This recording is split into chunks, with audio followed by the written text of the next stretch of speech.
Doctor দেখাতে এসেছিলাম বাড়িতে আমাদের আরামবাগ এলাকাতেই বাড়ি। জল দিচ্ছে মানুষকে, ভালো তো এত গরম পড়েছে। কোনো টাকা লাগবে না, বিনামূল্যে।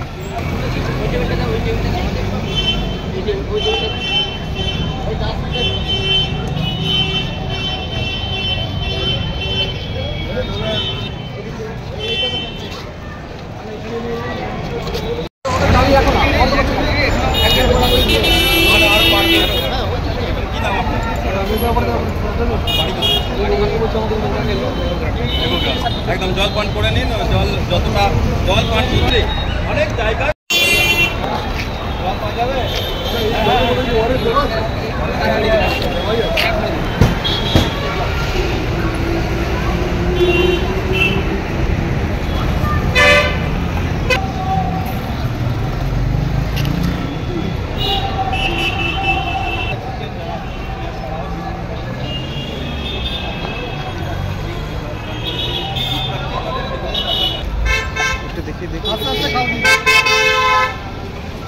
এখানে বাসে কাজ করছে, হ্যাঁ কাজ করে রোদ পাচ্ছে বলে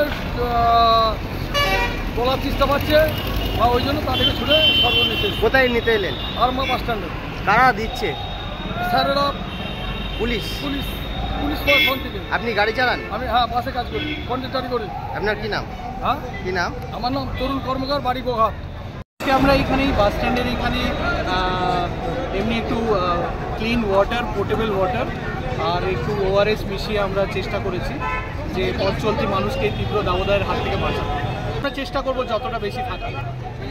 বলবো যে নিতান্ত প্রয়োজন ছাড়া যাতে না বেরোয়, কেন কি এই সকালবেলায় যখন রোদের মানে এমনি তাপমাত্রা যখন প্রচণ্ড বেশি, তখন একটু ইনডোরে থাকাই ভালো। খুব প্রয়োজন ছাড়া যাতে বাড়ি থেকে যাতে না বেরোয়, যাতে না। আচ্ছা কি কি দেওয়া হচ্ছে? আমরা জাস্ট সিম্পল, একদম সিম্পল, মানে জল তো জীবন, ওআরএস তো করতে যাই হোক না, আমরা একদম সিম্পল, কিছু নেই। তবু এটা তো জীবন মানুষের একটা বড়, মানে যেটুকু এটা খুব হ্যান্ডি মনে হয়েছে এবং আমরা মানে যেটুকু নিজেদের উদ্যোগে করতে পেরেছি। এর আগেও তো আপনারা হেলমেট বিতরণ করেছেন এবং অন্যান্য মানে উদ্যোগ আপনাদের ছিল, তো আগেও এই যে তীব্র দাবদাহে রক্তের চারদিকে দেখা দিচ্ছে, আপনাদের কি কোনো উদ্যোগ থাকবে? একদম একদম, আপনি খুব ভালো বলেছেন। এটা নিশ্চয়ই এটা আমরা প্রায়োরিটির সাথে দেখব। আমরা অনেক স্বেচ্ছাসেবী সংস্থা যারা এগুলো করে তাদেরকে আমরা অলরেডি উৎসাহিত করেছি এবং কোনো লজিস্টিক হেল্প লাগলে আমি বলেওছি সেটা আমরা তরফ থেকে দেবো, কোনো অসুবিধা নেই। এটা আপনাদের উদ্যোগে হয়েছে মানে আরামবাগ থানা না আপনার? আমাদের পুরো মানে হুগলি গ্রামীণ জেলা পুলিশের এসপি স্যারের নির্দেশে এবং উনার উৎসাহে।